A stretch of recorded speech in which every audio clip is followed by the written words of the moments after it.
The world isn't short of sport underdog movies. Cool Runnings, The Bad News Bears, and Rudy are just some of those that spring to mind, but there are many others. Most recently, another in the genre cropped up on Netflix, but can this underdog rise above the movie giants on the cinematic playing field? In a word, no. Home team is not very good at all, despite a talented cast of young players, so this is one movie that you won't be rooting for when it comes to award ceremonies, not that it's likely to be nominated for anything other than a Razzie. At its heart, Home Team is a family movie, but as it comes from the Happy Madison stable, it's also a comedy, albeit one that isn't very funny. It's based on a true story you have probably never heard of unless you're in the US and/or a fan of the NFL. In 2012, Sean Payton, head coach of the New Orleans Saints, was suspended from the league after paying his team bonuses for making bad tackles on the field. Their rough play apparently helped them win the Super Bowl in 2010, although I have no idea why Payton's unscrupulous tactics weren't held up for scrutiny before this victory. After losing his place at the NFL, Payton didn't give up coaching. He moved back to his hometown and unofficially began to help manage his 12-year-old son's school football team. This band of losers soon became a band of winners while in Payton's care, so it's kind of understandable why this underdog story became a movie. Sadly, the true story is probably more interesting than this. Happy Madison regular Kevin James stars as Payton, and he is joined by other faces familiar from Adam Sandler's production studio, including Jackie Sandler as Beth, Payton's ex-wife, and Rob Schneider as Beth's hippie-ish new partner. Taylor Lautner is also in the movie as the coach in charge of the underdog football team, the Warriors. Of the young cast, most of the faces are unfamiliar, although fans of the recent The Mighty Ducks television series will recognize one of the kids. Not only is this a sports underdog movie, but it's a father-son drama too. Payton had become estranged from his son Connor, Tate Blum, due to his divorce and coaching career.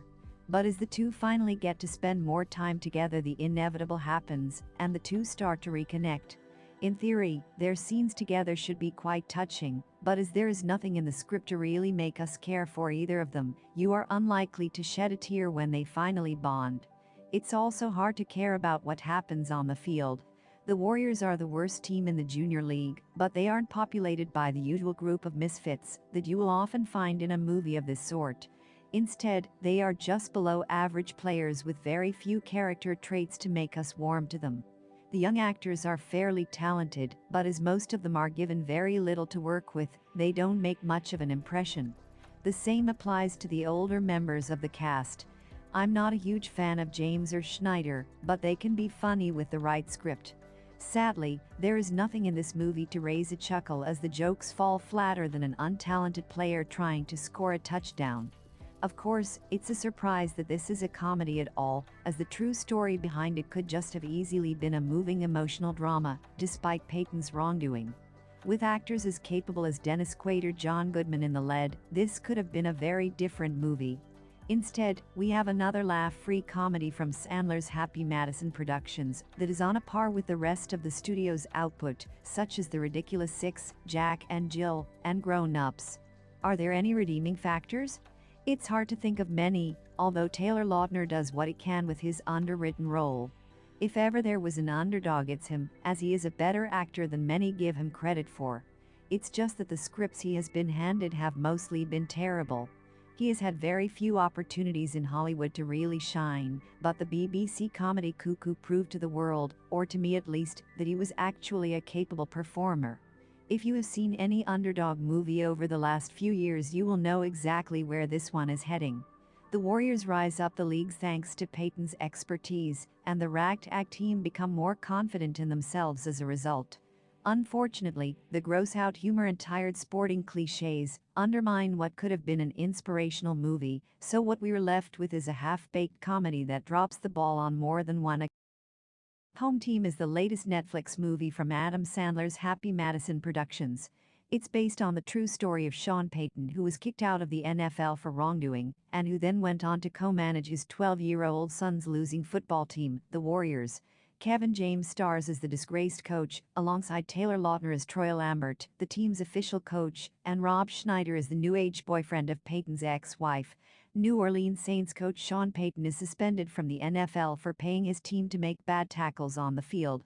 While appealing his suspension, he moves back to his hometown of Argyle, Texas, and encounters his ex-wife Beth and 12-year-old son Connor. At first, Connor keeps his distance from Sean, but when his father starts to get involved with his failing football team, he is forced to spend more time with the man he has become estranged from. How do the Warriors start to win? What changes?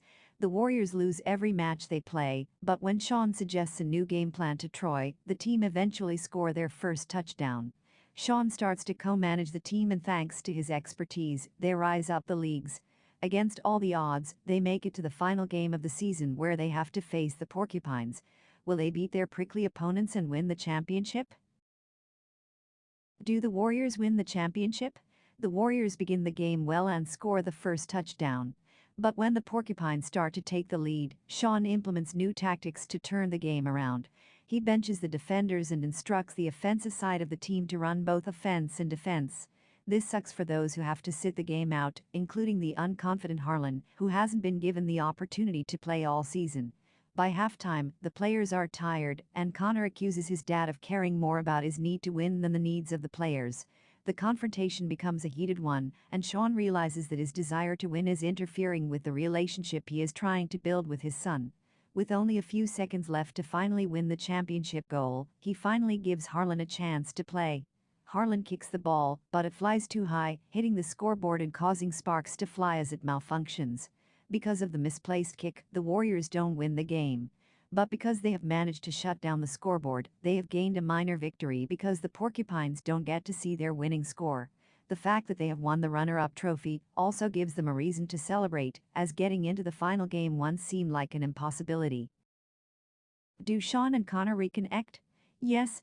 Despite the initial hostility Connor felt towards his dad, the two do reconnect when Sean lets go of his ego. Sean is later asked to return to New Orleans to resume his coaching position, and surprisingly for a movie of this sort, although it sticks to the true story, Sean accepts. Still, father and son have the opportunity to bond beforehand, and when Sean returns to his office, he proudly places the Warriors' winning trophy next to his NFL Super Bowl accolade. Thanks for listening. Ending Explained. What did you think of the ending? Do you think there will be a sequel? Let us know your thoughts in the comments.